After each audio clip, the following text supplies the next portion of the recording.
नमस्कार साथियों, KVS academy में आपका स्वागत है। डेली करंट अफेयर की क्लास में करंट अफेयर से रिलेटेड जो भी क्वेश्चन है साथियों, उनको हम यहाँ पर डिस्कस करते हैं और उनसे रिलेटेड जो तथ्य हैं या जो फैक्ट है उनको भी हम साथ में डिस्कस करते हुए चलते हैं। अगर आप ये पीडीएफ डाउनलोड करना चाहते हैं साथियों, तो वीडियो के डिस्क्रिप्शन बॉक्स में हमारे टेलीग्राम चैनल का लिंक अवेलेबल है, वहाँ से जाके आप इसको डाउनलोड कर सकते हैं। तो आइए पहले क्वेश्चन की तरफ चलते हैं साथियों। हाल ही में किस शहर को दुनिया के सबसे प्रदूषित शहर घोषित किया गया है साथियों?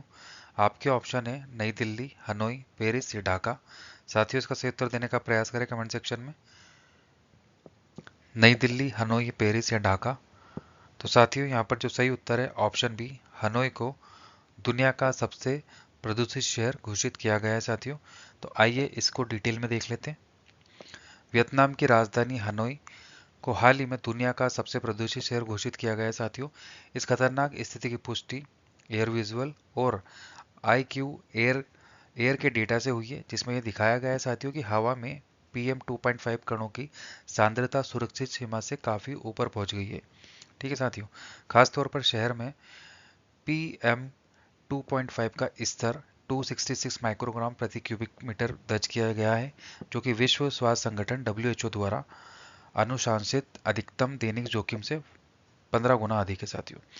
तो जो WHO द्वारा एक मानक तय किया गया है कि कोई भी शहर में इतना परसेंटेज प्रदूषण होना चाहिए, तो उसको हम एक जेन्युइन मान सकते हैं। तो वहाँ पे जो स्तर है हनोई में वो 15 गुना ज़्यादा है as per the WHO recommendation. ठीक है साथियों, तो आइए हनोई की बात हो रही है यहाँ पे, तो वियतनाम कंट्री के बारे में भी हम एक बार देख लेते हैं। वियतनाम के बारे में देखते हैं साथियों एक बार मैप में।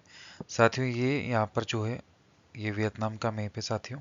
ठीक है, तो ये दक्षिण एशियाई के हिंद चीन प्रायद्वीप के पूर्वी भाग में स्थित देश है। इसकी सीमा चीन, लाओस और कंबोडिया से लगती है।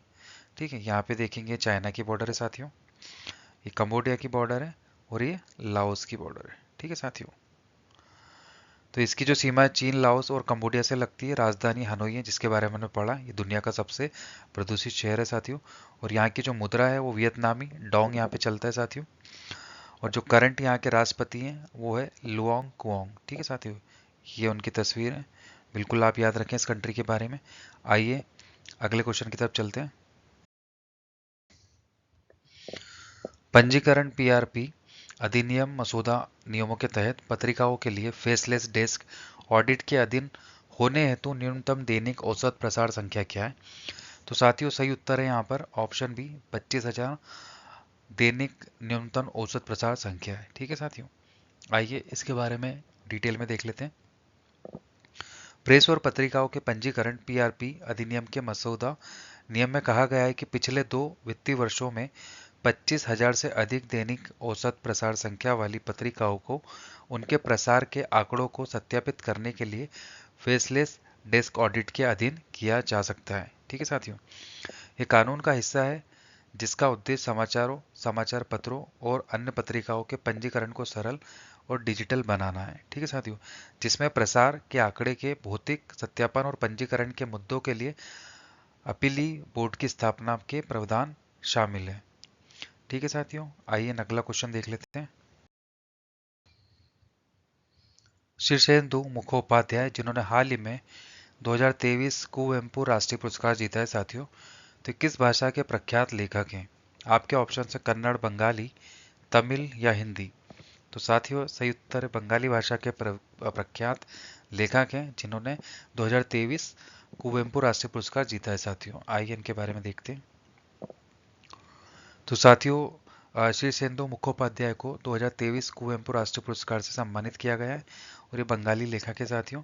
इन्होंने बंगाली भाषा में अपने कामों के जरिए भारतीय साहित्य में उनके योगदान के लिए पहचाना जाता है। ठीक है, अलग ही इन्होंने पहचान बनी है इस फील्ड में। मुखोपाध्याय ने 90 से अधिक किताबें लिखी हैं, जिनमें यात्रा वृतांत और बच्चों की कहानियां शामिल है साथियों। कुवेंपु राष्ट्रीय पुरस्कार एक प्रतिष्ठित राष्ट्रीय साहित्यिक पुरस्कार है साथियों। ठीक है, जिसका नाम दिवंगत कन्नड़ कवि कुवेंपु के नाम पर रखा गया है। ठीक है साथियों, ये उन लेखकों को सम्मानित करता है जिन्होंने भारतीय भाषाओं में महत्वपूर्ण योगदान दिया है। जो हमारी भाषा है हमारे देश की, उसमें जिन्होंने महत्वपूर्ण योगदान दिया है, तो उसको इस पुरस्कार से सम्मानित किया जाता है साथियों। ठीक है, तो इससे रिलेटेड क्वेश्चन बन सकते हैं कि 2023 का कुवेम्पु राष्ट्रीय पुरस्कार किसने जीता है। बिल्कुल आप इस चीज़ को याद रखें साथियों। आइए अगले क्वेश्चन की तरफ चलते हैं। प्रोफेसर बी आर कंबोज, जिन्हें हाल ही में 14वें MS स्वामीनाथन पुरस्कार विजेता घोषित किया गया है, तो 21 क्षेत्र से जुड़े हुए आपको क्षेत्र बताना है साथियों। ऑप्शन है कृषि विज्ञान, पशु चिकित्सा विज्ञान, पर्यावरण विज्ञान या पादप जैव प्रौद्योगिकी। साथियों साथियों इसका सही उत्तर देने का प्रयास करें कमेंट सेक्शन में कि किस क्षेत्र से जुड़े हुए हैं। तो साथियों इसका सही उत्तर है ऑप्शन ए, कृषि विज्ञान से ये जुड़े हुए हैं प्रोफेसर बी आर कंबोज। आइए इनके बारे में देखते हैं साथियों। चौधरी चरण सिंह हरियाणा कृषि विश्वविद्यालय के कुलपति प्रोफेसर बी आर कंबोज को कृषि विज्ञान के क्षेत्र में उनके उल्लेखनीय योगदान के लिए MS स्वामीनाथन पुरस्कार से सम्मानित किया गया है। ठीक है साथियों, वैज्ञानिक और विस्तार विशेषज्ञ के रूप में पहचाने जाने वाले प्रोफेसर कंबोज का काम कृषि विज्ञान में प्रभावशाली रहा है, उसी के कारण उनको ये पुरस्कार से सम्मानित किया गया है। ठीक है, इन्होंने विभिन्न राष्ट्रीय और अंतर्राष्ट्रीय पत्रिकाओं, पुस्तक और तकनीकी पत्रिकाओं में लगभग 300 शोध पत्र और लेख प्रकाशित किए हैं साथियों। उन्हें ये पुरस्कार मध्य प्रदेश के ग्वालियर में वन हेल्थ वन वर्ल्ड पर अंतर्राष्ट्रीय सम्मेलन में प्रदान किया गया है, जिसमें कृषि अनुसंधान और विकास पर उनके प्रभाव को दर्शाया गया है। ठीक है साथियों, आइए अगले क्वेश्चन की तरफ चलते हैं। हाल ही में कौन सा राज्य मेपल लैब्स पर सभी दुर्घटना ब्लैक स्पॉट को मैप करने वाला पहला राज्य बन गया है साथियों। तो साथियों इसका सही उत्तर है ऑप्शन डी, पंजाब राज्य। आइए इसके बारे में देखते हैं। तो पंजाब भारत का पहला राज्य बन गया है साथियों, जिसने मैप्स ऐप पर सभी 784 दुर्घटना ब्लैक स्पॉट को मैप किया है, जो मैप माई इंडिया द्वारा विकसित एक नेविगेशन सिस्टम है। पंजाब के पुलिस महानिदेशक DGP गौरव यादव द्वारा घोषित ये पहल मुख्यमंत्री भगवंत सिंह मान की सड़क सुरक्षा फोर्स के शुभारंभ की तैयारी का हिस्सा है। मैप्स ऐप ब्लैक और ब्लाइंड स्पॉट के बारे में पंजाबी में वास्तविक समय के ट्रैफिक अपडेट और वॉइस अलर्ट प्रदान करता है, जिसका उद्देश्य संभावित खतरों के बारे में मोटर चालकों को सचेत करके सड़क सुरक्षा को बढ़ाना है। यह अग्रणी प्रयास राज्य में सड़क सुरक्षा में सुधार के लिए प्रौद्योगिकी का उपयोग करके एक महत्वपूर्ण कदम है। तो कहने का मतलब ये है कि यहाँ पे जो भी टेक्नोलॉजी है, IT टेक्नोलॉजी एप्लीकेशन के माध्यम से हम लोगों को एक सिक्योर चीज़ें बता रहे हैं। कैसे? उनको वॉइस अलर्ट के माध्यम से या ट्रैफिक अपडेट के बारे में कि कहाँ पे दुर्घटना होने के चांसेस ज़्यादा है, कहाँ पे ब्लैक स्पॉट है, तो उसके बारे में एक वॉइस अलर्ट या एप्लीकेशन में अपडेट दी जाती है, ताकि कम से कम दुर्घटना कम हो और सड़क पे सुरक्षा जो है वो बढ़े। ठीक है साथियों, आइए अगला क्वेश्चन देखते हैं। हाल ही में किस देश ने अपने जल क्षेत्र में विदेशी अनुसंधान जहाजों के प्रवेश पर 1 वर्ष की रोक लगा दी है? साथियों तो इसका सही उत्तर है ऑप्शन डी, श्रीलंका ने। आइए इसके बारे में देखते हैं। श्रीलंका ने अपने जल क्षेत्र में विदेशी शोध जहाजों के प्रवेश पर 1 साल की रोक लगा दी साथियों। इसकी उन्होंने घोषणा की है, जिसका आधिकारिक कारण क्षमता निर्माण है। ठीक है, इस निर्णय को भारत द्वारा क्षेत्र में चीनी शोध जहाजों के डॉकिंग के बारे में उठाई गई चिंताओं के जवाब के रूप में देखा जाता है साथियों। और विदेश मंत्रालय के प्रवक्ता नीलुका कुदारका मुआ ने कहा है कि रोक सभी देशों पर लागू होती है। इसका उद्देश्य स्थानीय शोधकर्ताओं को संयुक्त शोध के लिए क्षमता निर्माण की अनुमति देना है। संदर्भ में क्षेत्र में बढ़ती भू राजनीतिक गतिशीलता शामिल है साथियों। विशेष रूप से दुनिया के सबसे व्यस्त शिपिंग मार्गों में से एक पर स्थित श्रीलंका में अपने प्रभाव का विस्तार करने के लिए चीन के प्रयासों के साथ। ठीक है साथियों, ये रोक हिंद महासागर क्षेत्र में रणनीतिक चिंताओं, कूटनीति युद्धाभ्यास की पृष्ठभूमि के बीच आई है। ठीक है, अभी वैसे भी बहुत सारे युद्धाभ्यास चल रहे हैं, तो उसके बीच में ये इन्फॉर्मेशन आई है। आइए अगला क्वेश्चन देखते हैं साथियों। कौन सा स्टेशन नमो भारत ट्रेन को मेट्रो की ब्लू और पिंक लाइनों से जोड़ता है? तो साथियों सही उत्तर है option B, Anand Vihar station. आइए इसके बारे में देखते हैं। नमो भारत ट्रेन कनेक्टिविटी ब्लू और pink metro line Anand Vihar railway station अंतरराज्यीय बस टर्मिनलों से जोड़ती है। आइए अगला क्वेश्चन देखते हैं साथियों। 67वीं राष्ट्रीय निशानेबाजी चैंपियनशिप 2024 में पुरुषों की 10 मीटर एयर पिस्टल फाइनल में किसने जीत हासिल की साथियों? तो साथियों इसका सही उत्तर है ऑप्शन बी, वरुण तोमर ने। आइए इनके बारे में देखते हैं। तो 67वीं राष्ट्रीय शूटिंग चैंपियनशिप 2024 में भारतीय सेना के वरुण तोमर 5 जनवरी 2025 को नई दिल्ली के doctor Karni Singh shooting range में पुरुषों की 10 मीटर एयर पिस्टल फाइनल जीतकर राष्ट्रीय शूटिंग चैंपियनशिप के रूप में उभरे हैं साथियों। ठीक है, तो ये बिल्कुल आप याद रखिएगा कि 10 मीटर एयर पिस्टल फाइनल किसने जीता है और ये कौन सी मतलब कौन सा सत्र चल रहा था चैंपियनशिप का, 67 राष्ट्रीय शूटिंग चैंपियनशिप। ठीक है साथियों, आइए अगला क्वेश्चन देखते हैं। फ्रांसीसी नौसेना के परमाणु ऊर्जा चलित विमान वाहक पोत का नाम क्या है साथियों, जो 42वें भारत फ्रांसीसी नौसैनिक अभ्यास वरुण में भाग लेने के लिए जनवरी 2025 में गोवा आया था? कौन से अभ्यास में साथियों? अभ्यास वरुण में, ये आप याद रखिएगा। तो साथियों सही उत्तर है option B, Charles de Gaulle. आइए इसके बारे में देखते हैं। तो फ्रांसीसी नौसेना का परमाणु ऊर्जा चलित विमान वाहक पोत चार्ल्स डी गॉल भारतीय नौसेना के 42वें वार्षिक द्विपक्षीय नौसैनिक अभ्यास वरुण में भाग लेने के लिए 4 जनवरी 2025 को गोवा पहुंचा था। ठीक है साथियों, आइए अगला क्वेश्चन देखते हैं। भारत का मेट्रो नेटवर्क किस मील के पत्थर तक पहुंच गया है जिससे यह दुनिया में तीसरा सबसे बड़ा बन गया है?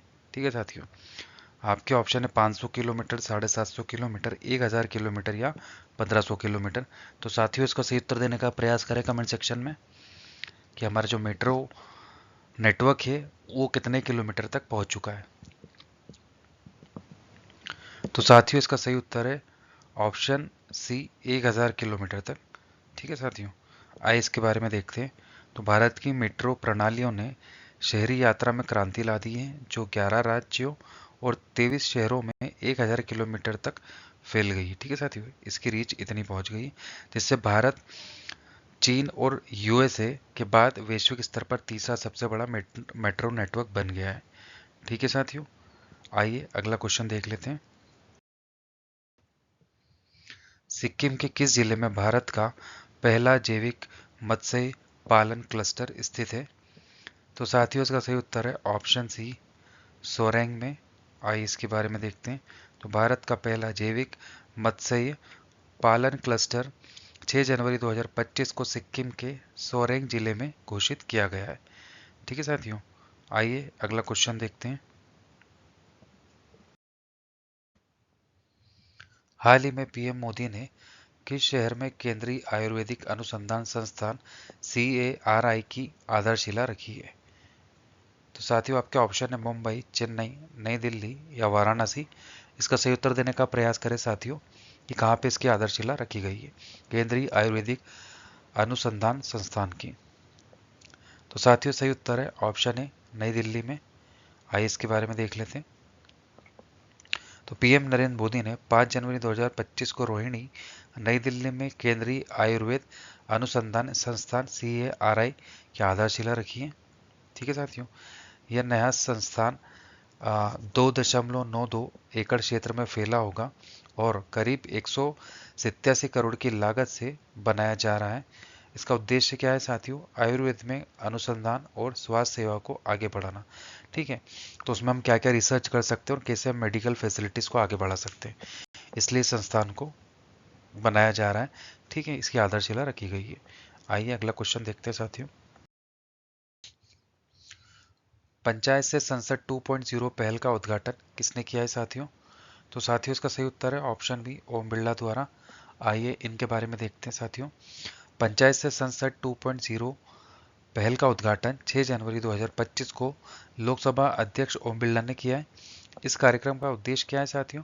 कि भारत के 22 राज्यों, केंद्र शासित प्रदेशों में अनुसूचित जनजातियों की 502 निर्वाचित महिला प्रतिनिधियों को सशक्त बनाना है। ठीक है साथियों, इसका आयोजन राष्ट्रीय महिला आयोग NCW द्वारा लोकसभा सचिवालय और जनजातीय मामलों के मंत्रालय के सहयोग से किया जाता है। आइए अगला क्वेश्चन देखते हैं साथियों। 38वें राष्ट्रीय खेलों की मशाल को क्या नाम दिया है साथियों? अचल, प्रबल, भारत या तेजस्विनी? तो साथियों इसका सही उत्तर है ऑप्शन डी, तेजस्विनी। आइए इसके बारे में देखते हैं। 38वें राष्ट्रीय खेलों की मशाल तेजस्विनी ने उत्तराखंड के विभिन्न शहरों का दौरा करते हुए अपनी यात्रा शुरू कर दी है साथियों। ये मशाल रिले राष्ट्रीय खेलों की तैयारी का एक महत्वपूर्ण हिस्सा है जो 28 जनवरी से 14 फरवरी 2025 तक यहाँ आयोजित होने वाला है। ठीक है, आइए अगला क्वेश्चन देखते हैं। हाल ही में अमेरिकी राष्ट्रपति जो बाइडेन ने कितने लोगों को सर्वोच्च नागरिक पुरस्कार से सम्मानित किया है? तो साथियों इसका सही उत्तर है 19 लोगों को यहाँ पे उन्होंने सर्वोच्च नागरिक पुरस्कार से सम्मानित किया है। आइए इसके बारे में देखते हैं। राष्ट्रपति बाइडेन ने हाल ही में 4 जनवरी 2025 को व्हाइट हाउस में आयोजित एक समारोह के दौरान 19 प्रतिष्ठित व्यक्तियों को संयुक्त राष्ट्र अमेरिका के सर्वोच्च नागरिक पुरस्कार प्रेसिडेंशियल मेडल ऑफ फ्रीडम से सम्मानित किया है। ठीक है साथियों। साथियों तो आज का सेशन यही समाप्त होता है। आपको आज की क्लास कैसे लगी बिल्कुल आप मुझे कमेंट करके बताएं। अगर आपको ये वीडियो अच्छा लगता है तो आप इसको लाइक करें, हमारे चैनल को सब्सक्राइब करें।